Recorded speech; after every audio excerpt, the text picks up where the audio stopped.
Perhaps you've seen it. Maybe in a dream. A murky, forgotten land.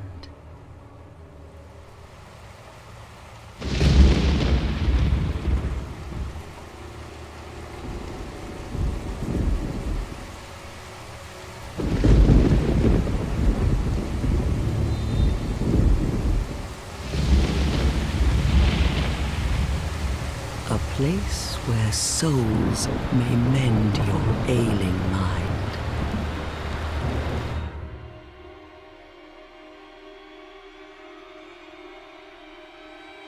You will lose everything.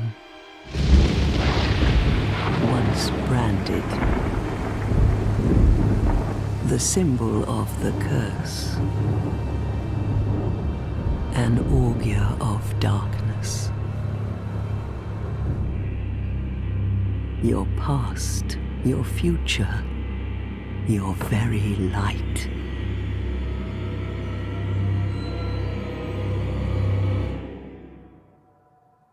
None will have meaning, and you won't even care.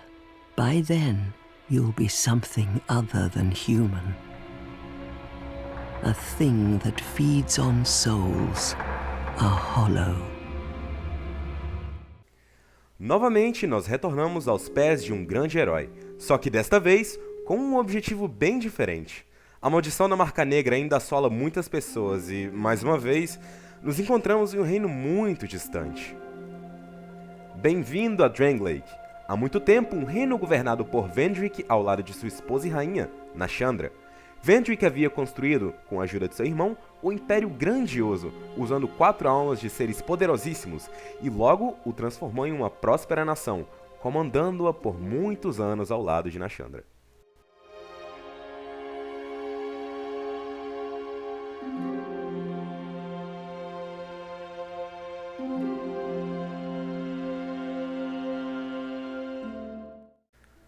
Mas, infelizmente, nada dura para sempre, e eventualmente uma raça de gigantes atacou a grande monarquia do rei Vendrick, dando início a uma guerra que se estenderia por gerações. Quando o rei dos gigantes finalmente foi derrotado por um herói misterioso, os gigantes voltaram para sua terra, mas o dano feito em Drangleic fora grande demais e o reino se encontrava em ruínas após a guerra. Para piorar a situação, a maldição dos mortos-vivos começou a se espalhar pela capital, fazendo com que o já decadente reino de Drangleic ficasse ainda mais deteriorado. E, junto de seu irmão, Vendrick tentou desesperadamente achar uma cura, mas de nada adiantará. A maldição era muito forte e Drangleic sucumbiu à escuridão. E assim começa a nossa jornada. Acordando em uma caverna escura, sem praticamente memória alguma de nosso passado e quem somos, encontramos algumas guardiãs do fogo muito velhas que, provavelmente, há muito tempo não exercem sua função de proteger as fogueiras. Assim como o primeiro jogo, Dark Souls 2 consegue deixar o jogador perplexo e maravilhado com suas diversas localizações, cada qual com seu estilo único e desafios.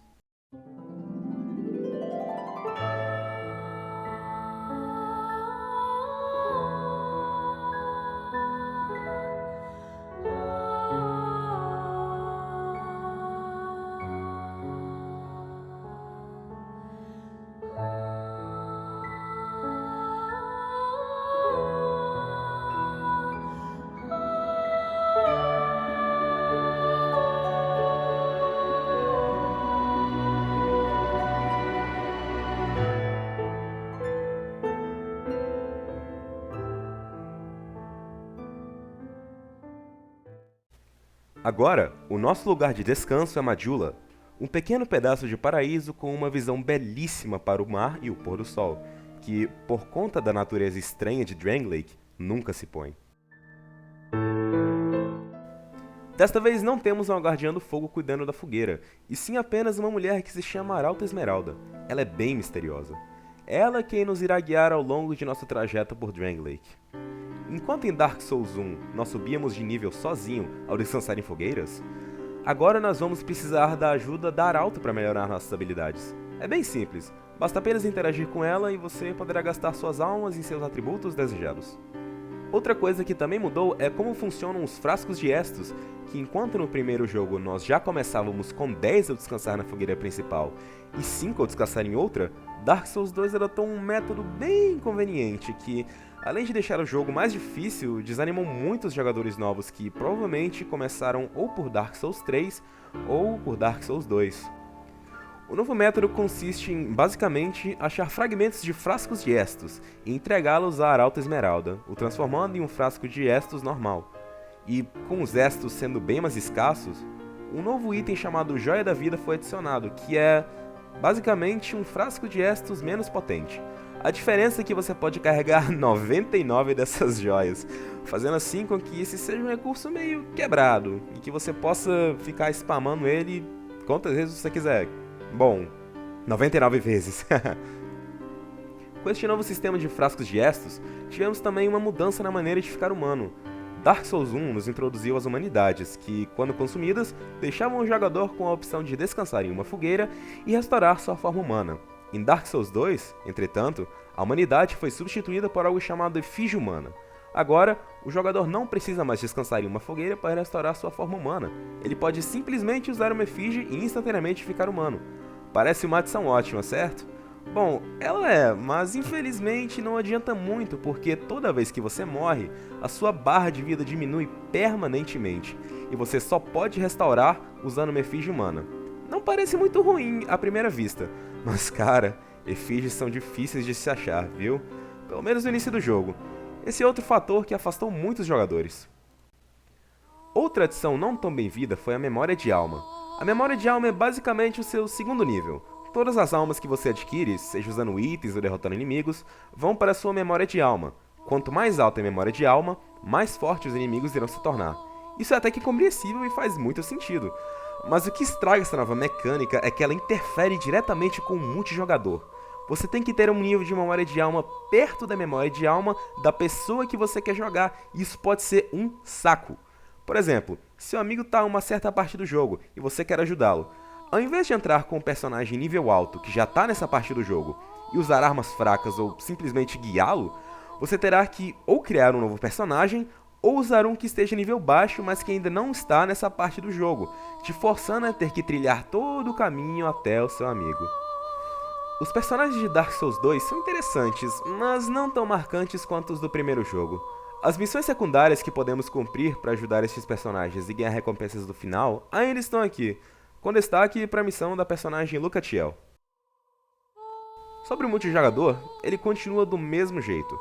Para quem já jogou o primeiro jogo, sabe exatamente como funciona.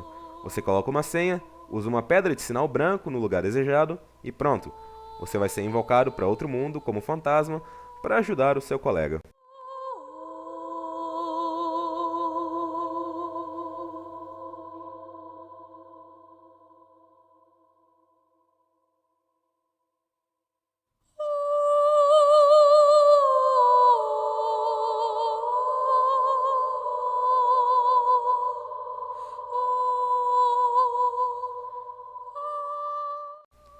Diferente do primeiro jogo, em Dark Souls 2 nós temos apenas 8 classes, enquanto em Dark Souls 2 tínhamos 10. As classes são Guerreiro, Cavaleiro, Espadachim, Bandoleiro, Clérigo, Feiticeiro, Explorador e Despochado. Cada classe tem ênfase em um certo tipo de atributo, assim como qualquer RPG, então não acho que eu precise entrar muito em detalhes aqui. Guerreiro tem foco em força e destreza, Cavaleiro tem foco em vigor e destreza, Feiticeiro tem foco em conhecimento e inteligência, e por aí vai. Os controles de Dark Souls 2 são bem chatos e toscos, não respondendo tão rapidamente como em outros jogos. O personagem passa uma sensação de lentidão, mesmo com a carga de equipamento zerada, as coisas ainda parecem demorar para responder. É bem chatinho. Outro ponto negativo é o hitbox. Horrível, injusto e frustrante. É assim que eu definiria o hitbox de DS2. Não há muito o que falar, ele só é ruim e mal feito mesmo, tipo, muito ruim. Vale ressaltar que Dark Souls 2 não teve supervisão do criador dos jogos e da empresa, Hidetaka Miyazaki. Mesmo assim, eu fico extremamente feliz que a From Software melhorou bastante a hitbox nos jogos dela. Dá só uma olhada nesse mini compilado da hitbox de Elden Ring.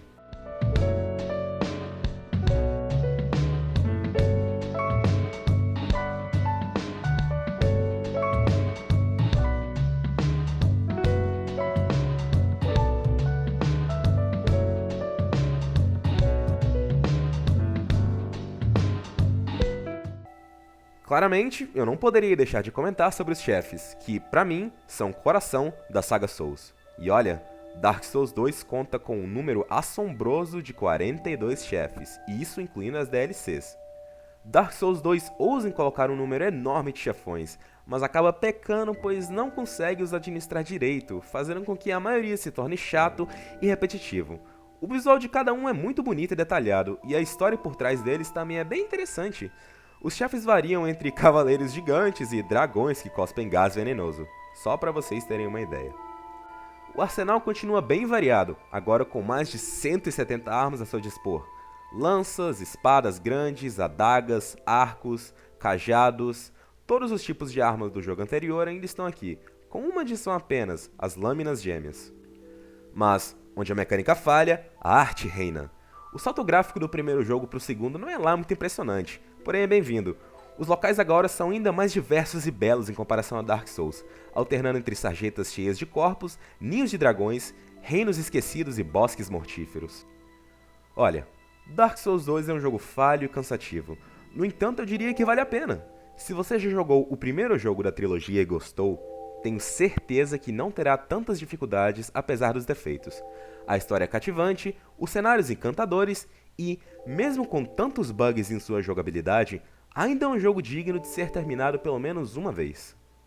Meu nome é Pablo, muito obrigado por assistir até aqui, e é isso aí.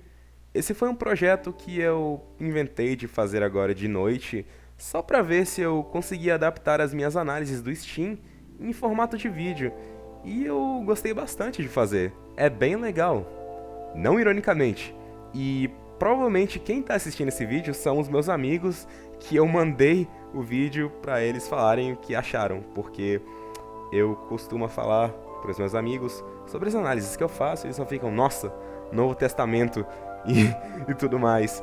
Mas é isso, me digam o que vocês acharam e no que eu posso melhorar, sabe? Críticas construtivas, sempre bem-vindas. É isso aí, muito obrigado e até a próxima.